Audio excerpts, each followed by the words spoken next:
They didn't raise you to live. They farmed you to obey, pray, and pay until you're dead and dumped in a grave that you paid for. You ever wonder why no matter who you vote for, shit never changes? Why churches preach love while hoarding billions? Why every corporation talks about diversity while running sweatshops and destroying the planet? It's because you're not living in a democracy, a meritocracy, or a spiritual paradise. You're living in a rigged, three-headed beast of control, a triangle of manipulation, and each arm props up the other two like a three-way reach-around. Let's break it down. Government, the enforcer. Politicians are just the frontmen for oligarchs. Red versus blue? That's theater. Bread and circus. Both sides are bought and paid for by lobbyists, banks, and megacorporations. Your leaders don't write bills. They sign what their donors slide across the desk. The government's job is to keep the population obedient while laundering your labor into wealth for the top 0.1%. They call it democracy. It's a damn puppet show. Example, in 2024 alone, over $9.4 billion was spent on federal elections, more than the GDP of 40 small countries. BlackRock, Vanguard, and State Street collectively control over $25 trillion in assets and own large stakes in most major U.S. companies, including weapons manufacturers, big pharma, and media outlets. The 2025 National Defense Authorization Act included $886 billion in military spending, while Congress slashed food stamp programs and housing aid for the poor. There are now more lobbyists in Washington, over 12,000 registered, than actual members of Congress. The 2008 financial crisis, triggered by Wall Street fraud, saw not a single major banking executive go to prison. Instead, the government handed them a $700 billion bailout. In 2023, Congress quietly deregulated mid-sized banks again, leading to the collapse of Silicon Valley Bank, which was bailed out days later by the Fed. In 2022, 27-year-old Amazon worker Christian Smalls organized a union at a Staten Island warehouse. Amazon illegally retaliated, and internal memos called him not smart or articulate. The NLRB sided with workers, but Amazon faced zero real punishment. Citizens United versus FEC 2010 opened the floodgates to corporate political spending by declaring money is speech. Since then, billionaires like the Koch brothers have funneled billions into think tanks, PACs, and elections, controlling U.S. policy from the shadows. Business is the profiteer. Corporations aren't just selling you products, they're selling you identity distraction and dependency. They hook you on convenience, flood you with dopamine, and lock you in with planned obsolescence. And behind every billionaire is an empire built on exploited workers, rigged markets, and regulatory capture. You think Apple and Google compete? Hell no. They sit at the same table with the NSA and Pentagon. Your data? That's their currency. You're not the customer, you're the fucking product.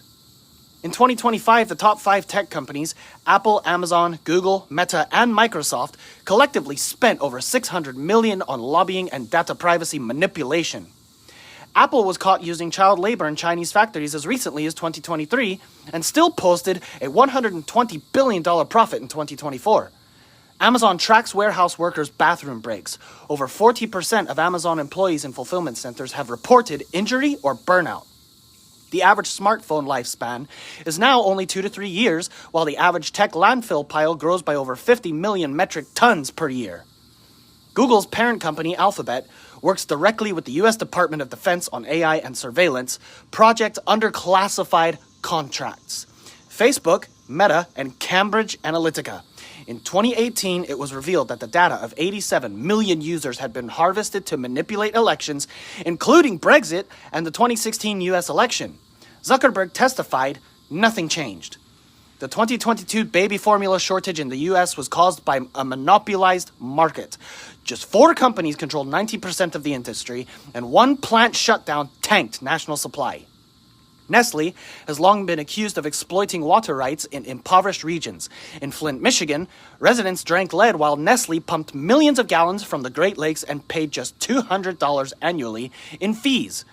Elon Musk's SpaceX and Tesla received over $7 billion in U.S. government subsidies between 2010 and 2025, while Musk tweets about free markets and fires workers attempting to unionize. In 2023, the quiet quitting trend exploded as millions realized they were breaking their backs for companies that would replace them in a heartbeat. Corporate media spun it as laziness when it was really waking the fuck up. Religion, the justifier. Now here's the mindfucker. Religion, sold as salvation, used as sedation. Organized religion doesn't save souls, it saves systems. It tells the poor to be meek, the suffering to endure, and the oppressed to forgive their oppressors. Why? Because your reward is in heaven. Bullshit. It was never about God, it was about power. The church blessed empires, justified crusades, and silenced heretics. And today, it's tax-exempt, politically active, and deep in bed with the state. In the US alone, churches receive over $82 billion annually in tax exemptions. That's more than the entire Department of Education's budget. The Catholic Church is still the largest landowner on earth, worth an estimated $30 billion in property alone. Mega churches with private jets? Yeah. Joel Osteen's church took $4.4 million in COVID relief money while refusing to house hurricane evacuees. Christian nationalists in 2025 openly influence U.S. legislation. Over 30% of Congress identifies with far-right religious groups. The LDS Mormon Church secretly amassed a $100 billion investment fund revealed in 2020, and it's only grown since. Religious institutions helped bankroll anti-LGBTQ+ laws in over 16 states between 2022 and 2025 under the guise of religious freedom. The Catholic Church's involvement in the Inquisition from the 12th to 19th century killed hundreds of thousands across Europe for heresy, targeting midwives, healers, and critics of Rome. Burned alive, sanctioned by God. The doctrine of discovery, signed by the Pope in the 1400s, gave European Christian nations divine permission to colonize and enslave non-Christian lands, used to justify genocide against indigenous peoples in the Americas. Jerry Falwell's Moral Majority in the 1980s launched a full-scale fusion of evangelical Christianity and U.S. politics, giving rise to the religious right. They've been writing anti-abortion, anti-gay, pro-war policy ever since. In 2022, the Supreme Court overturned Roe v. Wade, citing 17th century religious reasoning. Conservative Christian lobbyists, like the Federalist Society, have been building this moment for 40 years. In Uganda, U.S.-funded Christian groups were behind the 2023 Kill the Gays bill. American pastors exported hate while claiming it was biblical law. Hillsong Church, once a global megachurch brand, collapsed under financial fraud, sexual abuse scandals, and private jets bought with tax-free donations. And yes, their leaders are still cashing checks in 2025. These three arms don't operate separately. They feed off each other like leeches in a blood orgy. Government writes the laws to benefit corporations. Corporations fund the politicians and control the media narrative. Religion tells you to obey, to turn the other cheek, to tithe, and never question authority, because that's God's will. You're told that capitalism is freedom, that government protects you, and that religion offers truth. But it's all the same fucking script designed to keep you afraid, obedient, and dependent. And anytime someone tries to rise up, the system crushes them, censors them, or sanctifies their death to neuter their message. Just ask Julian Assange, who's still in prison for telling the truth. Or MLK, once labeled the most dangerous man in America by the FBI before they murdered him and watered down his message to just, "I have a dream." Or modern whistleblowers like Edward Snowden, forced into exile while the surveillance state he exposed only grew larger. So what do? You unplug, you unlearn, you revolt, you tear the mask off and name the beast.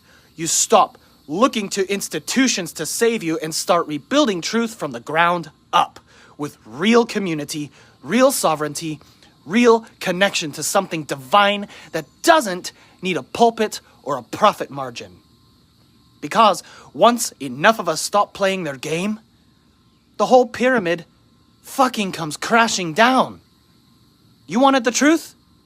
You're fucking welcome. Now, go set someone else on fire.